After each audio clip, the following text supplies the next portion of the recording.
están, hermanos? Doy gracias a Dios por la invitación que me hizo llegar el pastor Alejandro. Así que una vez más estoy con ustedes hoy día acá. Así que le doy gracias a Dios por ver también la iglesia crecer. De la última vez que vine hasta ahora veo varias personas nuevas y el espacio ya está en su límite, así que eso es bueno, ¿ya?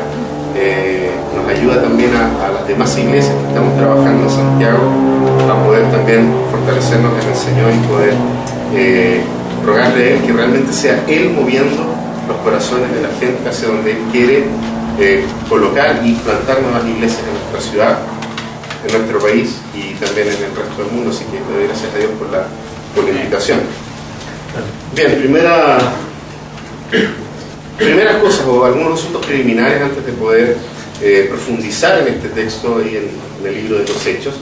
Debo confesarles que no fue fácil la tarea de poder estudiar y analizar un texto que nos está hablando de pareciera ser un texto histórico que nos relata un hecho concreto en la vida del apóstol Pablo.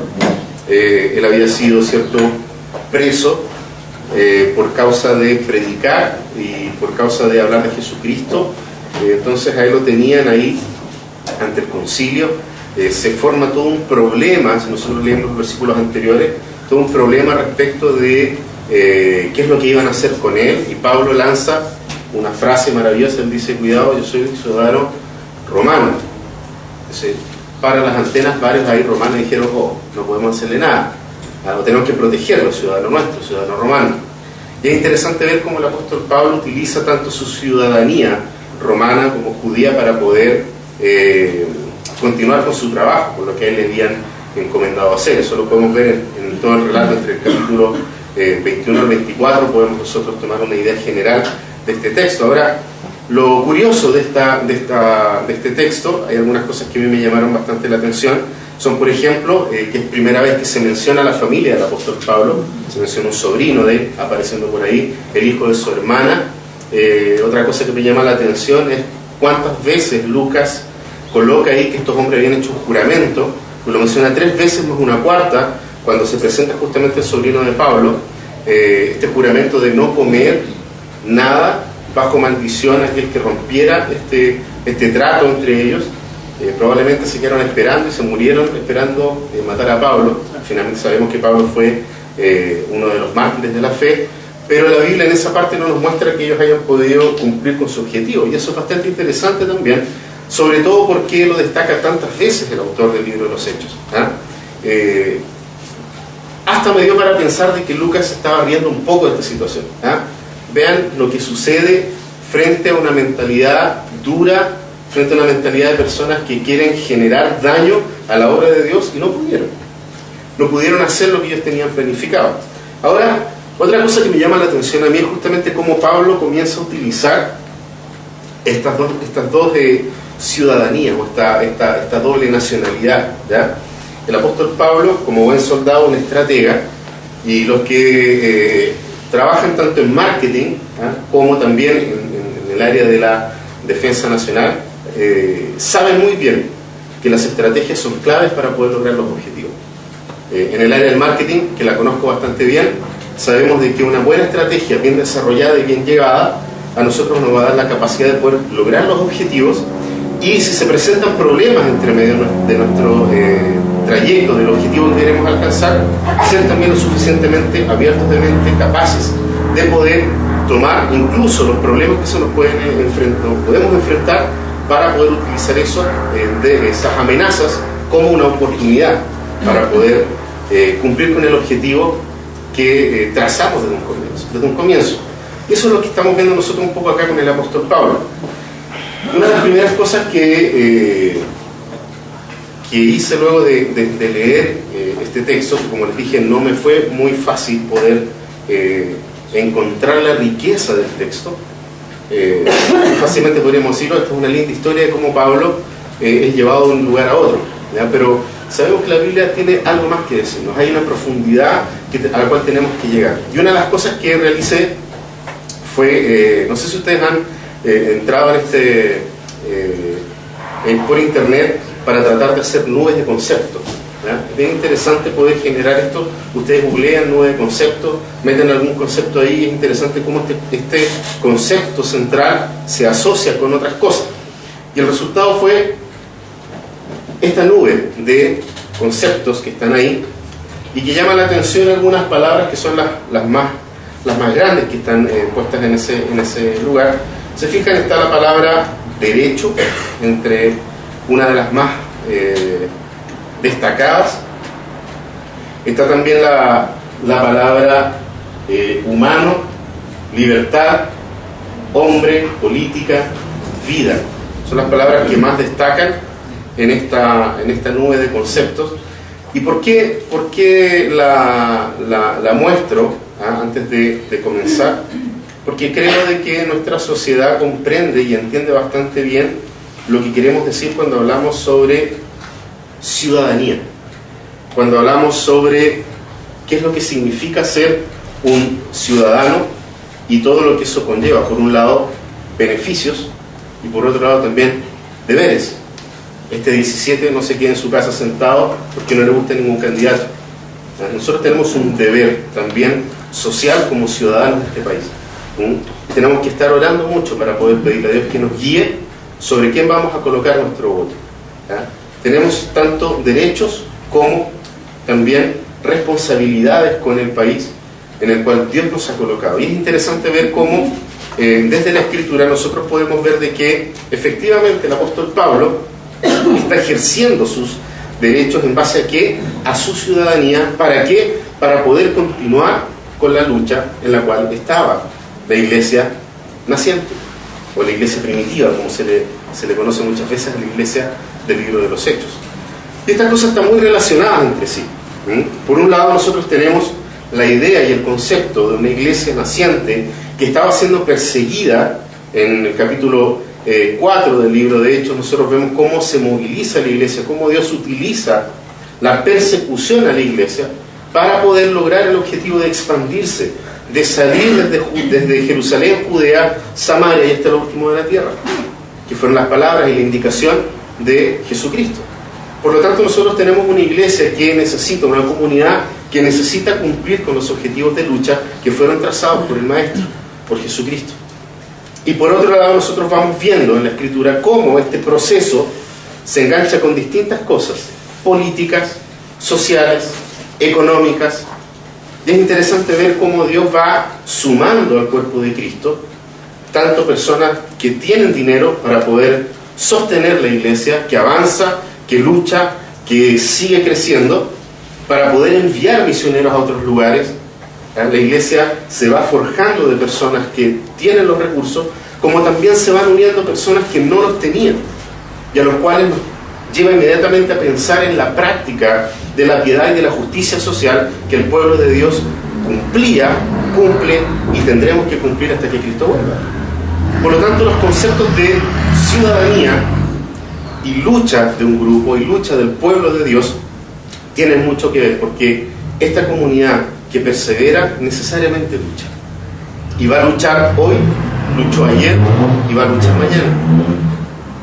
Si nosotros nos ponemos simplemente a pensar en todo lo que ha estado ocurriendo en nuestra sociedad respecto de las leyes, que por un lado nosotros decimos, ojo con estas leyes, no voten por tal o cual candidato porque está a favor del matrimonio homosexual o porque está a favor del aborto, pero nos quedamos tranquilos, sentados, aplaudiendo cuando vemos que las políticas económicas nos podrían favorecer a nosotros, pero sabemos que son injustas con el resto de la sociedad. No solamente tenemos estos dos temas por los cuales nosotros como pueblo de Dios tenemos que prestar atención, sino que también prestar atención de cómo se va a perpetuar un sistema económico que es terrible, o podemos nosotros realmente clamar a Dios para que se comience a hacer justicia, a pesar de que, porque estamos en una sociedad caída, vamos a tener que enfrentarnos a otros problemas, como estos dos grandes temas, que son los que más se usan para defender a tal o cual candidato. ¿Qué es lo que podemos ver desde la historia del pueblo de Dios? De que el pueblo de Dios fue inteligente en todo tiempo, y a pesar de las prohibiciones que se levantaron, ellos no cedieron en su función de transformar a la sociedad desde las bases, de transformar la sociedad desde el corazón de las personas. ¿Por qué? Porque habían sido llamados por Cristo a luchar y a establecer el reino de Dios en la tierra.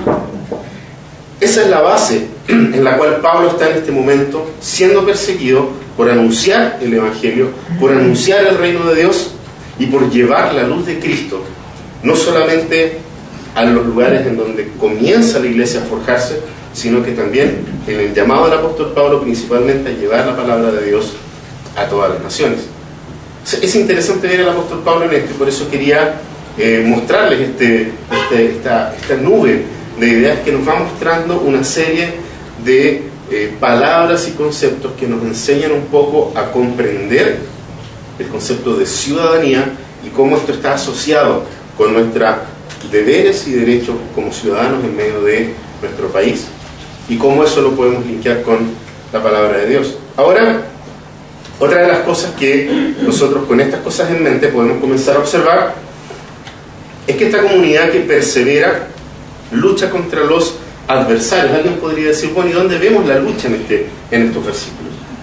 Da la impresión de que vemos a un apóstol Pablo entregado, pasivo, sin mucha actividad de lucha. Tal vez estaríamos esperando que levante su voz en contra de algunos, a pesar de que lo hizo. Si ustedes leen algunos versículos anteriores al texto que acabamos de leer, vamos a ver que el apóstol Pablo está en algún momento increpando al sumo sacerdote, tratándolo bastante mal por lo demás.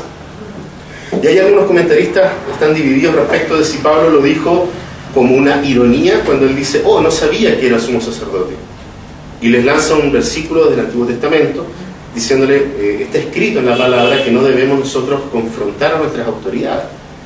Algunos autores, algunos estudiosos dicen, el apóstol Pablo está siendo absolutamente sarcástico con esto, porque él sabía perfectamente quién era el concilio. Hay otros que dicen que probablemente no se dio cuenta, porque como lo estaban haciendo camuflado, probablemente el sumo sacerdote tampoco apareció como sumo sacerdote, y que lo dijo tal vez desde la ignorancia del momento de tensión. Sea como sea, esperamos que el apóstol Pablo, si tenemos nosotros una base en donde estamos diciendo vamos a luchar contra los adversarios, pudiésemos haber visto a Pablo luchando de verdad, batallando de verdad. Pero lo vemos más bien, entre comillas, pasivo, más bien entregado a una situación. Pero, repito nuevamente, muy inteligentemente el apóstol Pablo, como buen militar, es totalmente estratégico en lo que está haciendo y en lo que está desarrollando. Me llama la atención de que la traducción que acabamos de leer nos habla de conspiración, y es un concepto, yo creo, que a mucha gente hoy en día le gusta, ¿ya? Si no, pregúntenle a Salfate, ¿ya? Él es el experto en conspiraciones y sabe, pero al pie de la letra, incluso las imagina, las inventa. De verdad, una persona muy creativa, ¿no? Escucha hablar y es realmente creativo este tipo, porque tiene una capacidad de poder inventar cosas, conspiraciones donde no las hay, todo este tipo de cosas, a pesar de que muchas de ellas uno de repente se queda sentado y dice, a lo mejor tiene razón, ¿eh? Y nos ponemos nosotros también a pensar en este tipo de cosas. Pero me llama la atención que la palabra conspiración aparezca, porque de inmediato a nosotros nos lleva a leer con cierta perspectiva previa, con una presuposición respecto a la palabra conspiración, qué es lo que estaba pasando. Y es interesante ver cómo Pablo, en medio de esta conspiración en contra de él, comienza a ver la forma en que Dios también comienza a obrar en favor del apóstol. Y no solamente en favor del apóstol Pablo, sino que también en favor de su pueblo, de la iglesia, de la iglesia que se estaba levantando. Si nosotros nos vamos al texto, podemos ver que, bueno, ya les había adelantado un poco esta idea sobre las personas que conspiraron en contra de él. Nosotros vemos de que hay un grupo de aproximadamente 40 personas que eran los más acérrimos detractores del apóstol Pablo, y que van, ¿cierto?, delante del concilio y dicen, mira, vamos a hacer esto, ustedes piden que lo envíen, porque nosotros lo vamos a agarrar y le vamos a dar muerte, y de esta forma se nos van a acabar todos los problemas. Pues este compadre hay que callarlo, o sea, si no se calla solo, tenemos que callarlo. Como diría Don Corleone, hay que mandar a dormirlo con los peces, ¿cierto? necesitamos acabar con este tipo, nos está revolucionando y no nos gusta que se nos mueva el piso en este lugar. Ahora, claramente nosotros, y esto lo voy a enfocar al final, nos vamos a saltar aquí digamos cuál es el espíritu de Pablo en ese momento, pero sabemos claramente que Dios tenía un plan distinto para él, ¿ya? Y eso lo vamos a ver al final. Ahora, una de las cosas que me llama la atención en estos textos es cómo Dios provee los medios necesarios y espera a nuestro Señor que nosotros hagamos un uso correcto de ellos. Muchas veces estamos esperando, y probablemente el apóstol Pablo podría haber dicho a su sobrino: mira, no te preocupes, yo estoy confiando y esperando en el Señor, y sobre esta fe nadie me va a mover, así que puedes irte a tu casa. Nosotros vemos que Dios no solamente actúa de forma sobrenatural como lo puede hacer en cualquier momento. Nosotros vemos claramente que el apóstol Pablo, al ver de que su sobrino escucha esto y se lo va a contar, él dice: aquí está, esta es mi oportunidad para poder alargar el tiempo, darme un tiempo y poder cumplir con el objetivo que Dios me dio. Por lo tanto, Pablo llama a uno de los soldados y le dice: mira, lleva a este jovencito delante del comandante que está a cargo de esto, porque le tiene algo que contar.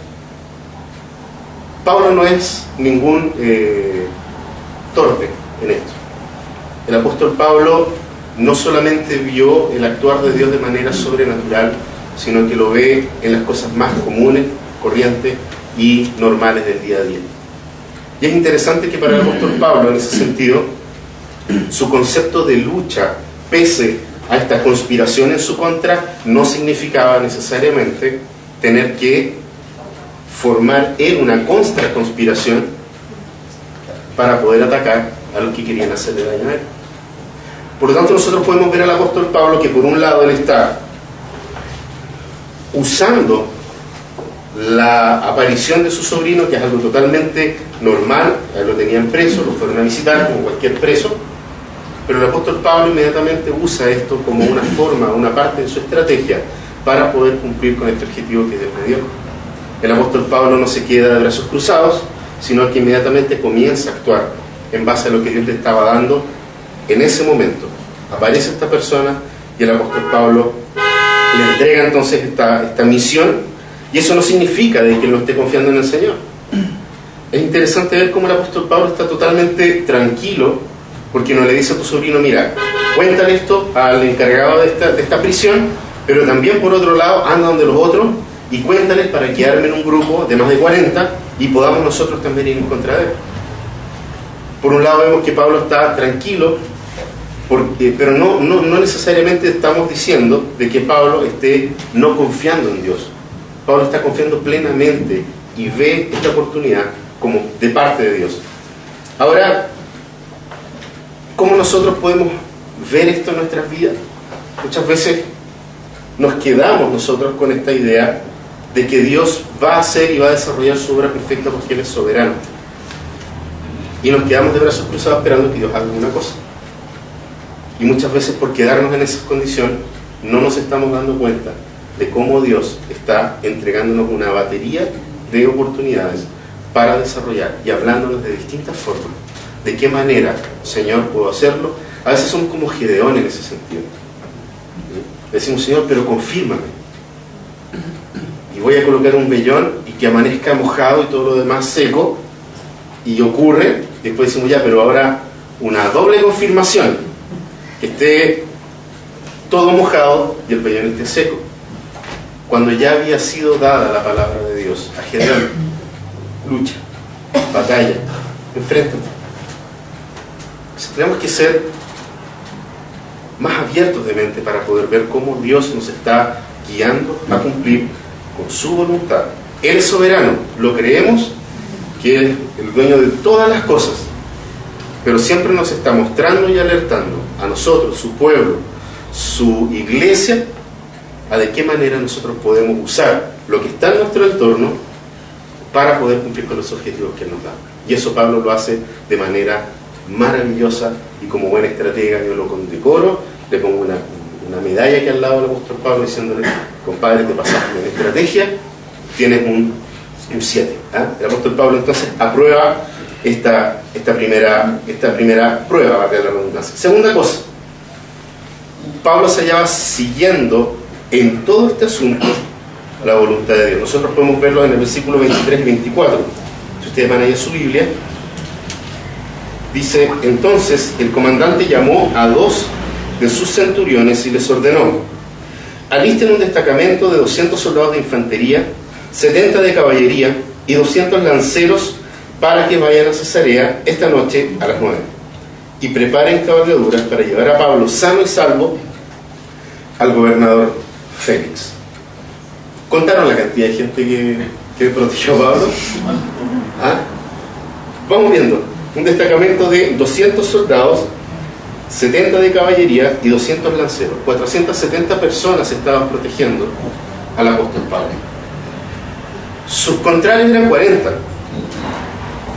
Y ahora es bien interesante porque este Claudio, que es encargado de esta prisión, cuando se entera de que el apóstol Pablo es ciudadano romano, dice: si lo matan, aquí estoy yo mal. Y si ustedes ven el relato anterior, cuando lo conversan, él le dice: ¿cómo conseguiste la ciudadanía? ¿Cómo fue qué hiciste para que te la dieran? Y el apóstol Pablo dice: nada, yo nací acá y yo soy romano de nacimiento. Oye, porque yo pagué un montón de plata para que me la dieran. Entonces este compadre está sumamente temeroso de lo que pudiese suceder si al apóstol Pablo le pasaba algo. Entonces dice: ok, son 40, no me bastan 200 ni 40 caballos, sino que le voy a poner 200 más, pero este loco tiene que llegar vivo, porque si no a mí me cuelga. Y fíjense cómo Dios le muestra a Pablo, porque vuelvo a insistir, Pablo era un estratega, Pablo era una persona que pensaba muy bien las cosas, y en el punto 3 lo vamos a ver.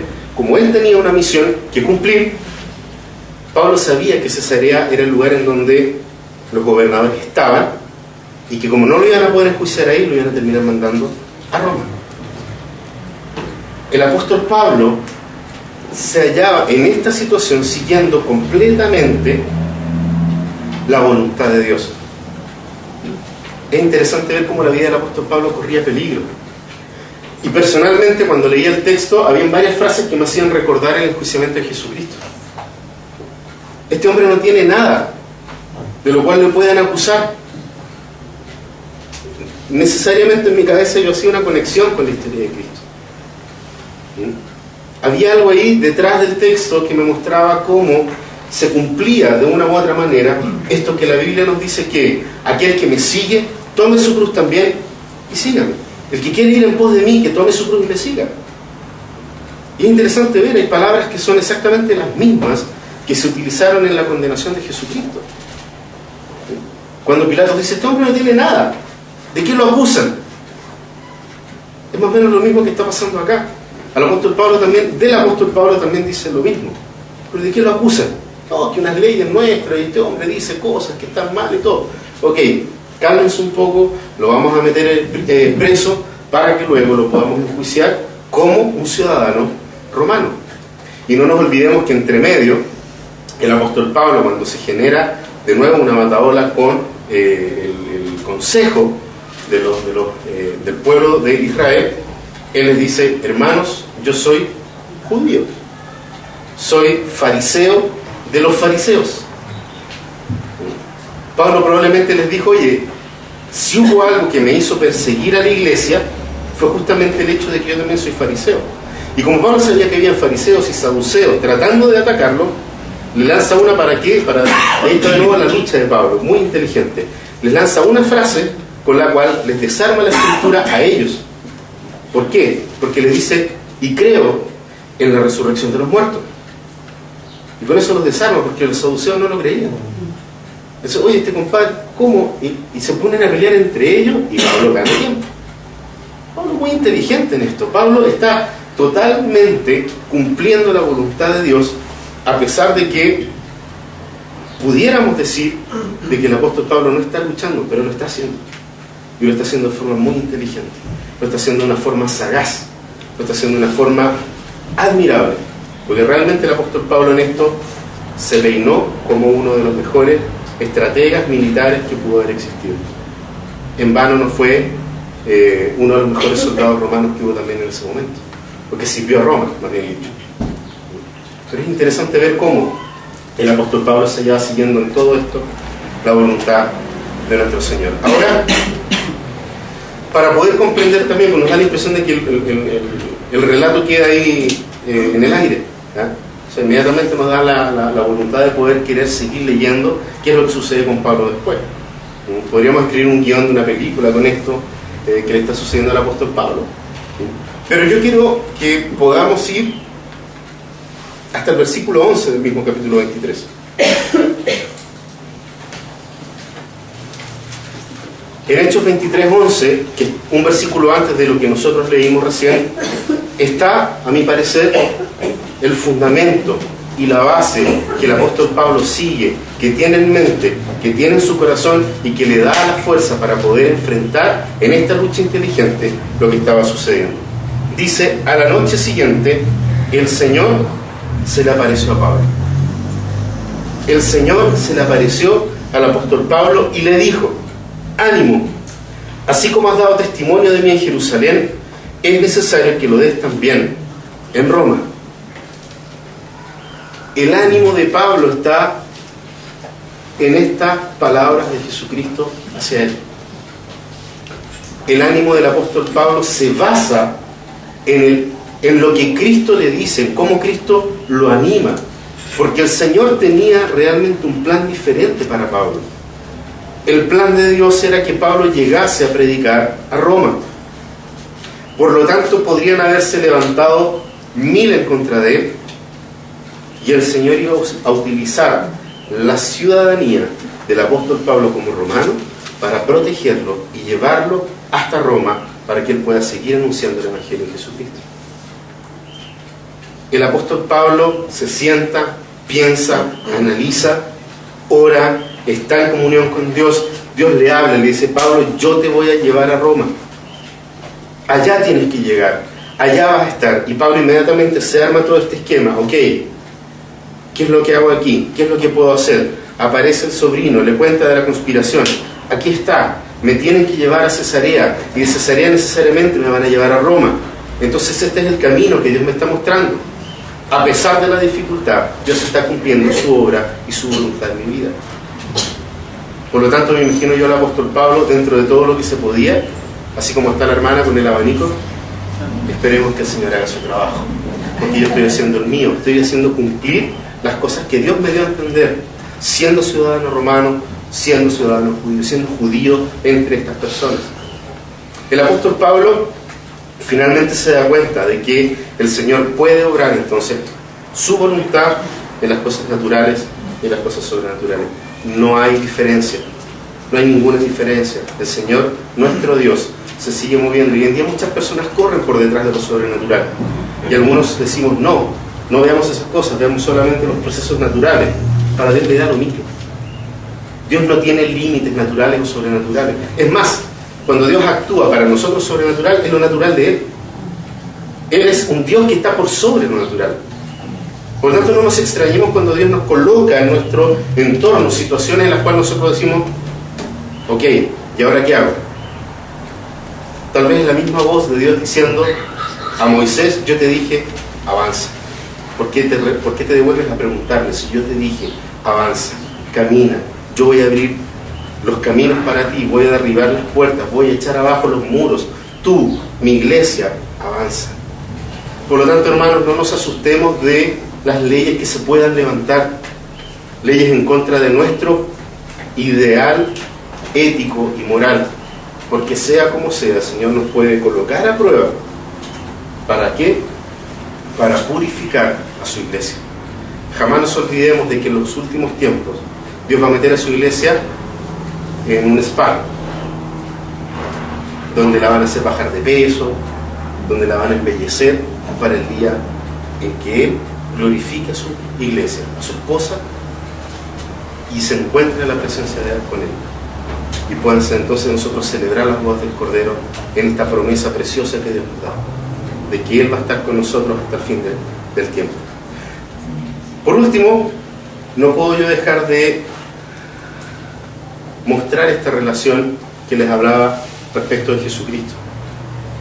Es esencial de que nosotros podamos descansar nuestra fe en la persona de Jesucristo. Que nosotros podamos descansar cualquier tipo de pensamiento y estrategia que queramos hacer en la persona de Jesucristo. ¿Por qué? Porque nuestro Señor Jesucristo, no porque Pablo lo haya hecho equivocadamente, pudimos ver cómo Pablo fue inteligente en esto, fue sabio en cómo él administró este tema de su ciudadanía, siendo el correcto, o sea, cumpliendo con sus deberes como ciudadano, pero también aprovechando los derechos que él tenía como ciudadano.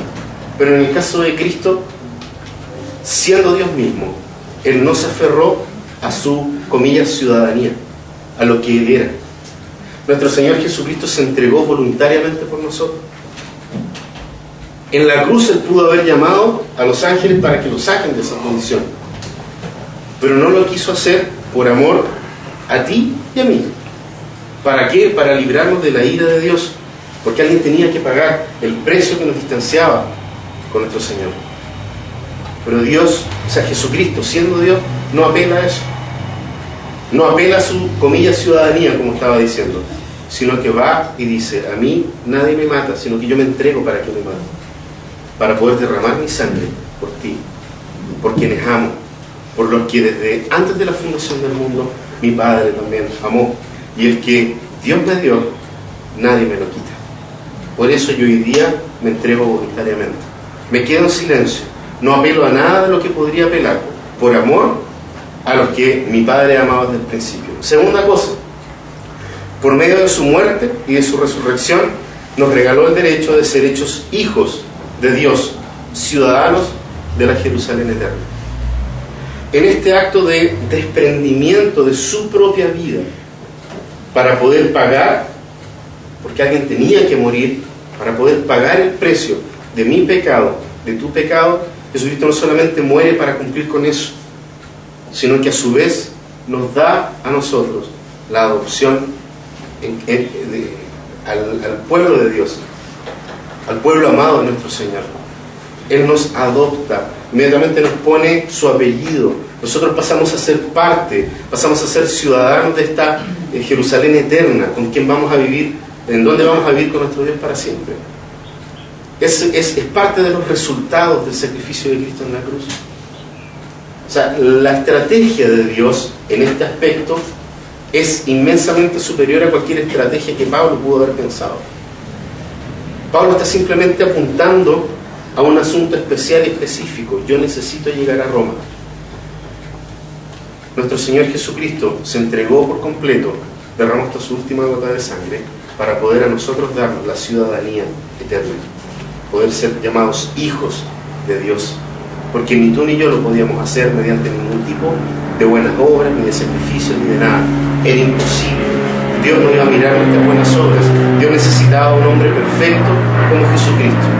Por eso Él tuvo que venir y tuvo que morir con nosotros para poder darnos esta ciudadanía. Porque el plan de Dios para nosotros es anunciarlo. Cada vez que la Escritura nos habla y nos dice: ustedes son amados, ustedes son pueblo, son escogidos, son ciudadanos, inmediatamente nos pone una condición para que ustedes anuncien y lleven el mensaje de Cristo a todo lugar. Busquen cualquier versículo de la Biblia en donde se hable sobre nuestra identidad en Cristo, de nuestra adopción como hijos de Dios, y siempre va a estar el condicionante: yo te hago hijo para que tú vayas y anuncies el Evangelio. Por eso necesitamos observar a quienes Dios guió para mostrarnos cómo era y cómo debía ser la iglesia, el cuerpo de Cristo. Y eso es lo más maravilloso que podemos hacer, porque podemos descansar en Él. No se trata de cuán bueno yo pueda hacer para anunciar a Cristo. Puedo caerme feo en el camino, puedo equivocar el blanco, el objetivo, pero Cristo nos está diciendo: no te preocupes, te levanto, morí por ti, ya pagué el precio de tus pecados. Por lo tanto, ahora levántate y sigue adelante, sigue caminando, confía. Y se repiten las palabras del Señor cuando parte su ministerio. Arrepiéntanse y crean. Son las condiciones que Dios nos pide. Arrepentirnos y creer. Arrepentirnos y creer en el Evangelio. Le preguntaron a Jesucristo los fariseos, ¿cuáles son las cosas que tenemos que hacer para hacer la voluntad de Dios? Jesucristo simplemente los miró y le dijo, lo único que tienes que hacer es creer en aquel que Él envió. No se trata de lo que podamos hacer. Para la gloria de nuestro Dios se trata de lo que Cristo hizo por nosotros, para hacernos hijos y justificarnos delante de nuestro Señor. Porque Él es fiel a su pacto, a este pacto eterno que Él hizo. Él nos promete, no temas ni desmayes, porque yo estaré contigo en toda tu lucha. Por eso es que podemos perseverar. No perseveramos para poder alcanzar algún premio final. Perseveramos porque Cristo perseveró hasta el final. Y si tenemos fe en Jesucristo, es suficiente para que tú y yo podamos también perseverar y llegar hasta el objetivo y la meta que Dios nos colocó. Termino con una frase de uno de mis escritores favoritos, C.S. Lewis. El Hijo de Dios se hizo hombre para que los hombres pudiéramos llegar a ser hijos de Dios. Esto es lo que el apóstol Pablo también muestra en esto. Tengo la confianza plena y absoluta de que Dios me está colocando todas estas cosas en este camino para que yo pueda alcanzar el objetivo que Él me dio, porque Cristo venció, porque Cristo lo logró hacer, y puedo descansar plenamente porque su sacrificio, su esfuerzo y su perseverancia me son suficientes. Me aferro a eso, me tomo de eso, porque Él se hizo como uno de nosotros para que yo pueda ser el Hijo de Dios.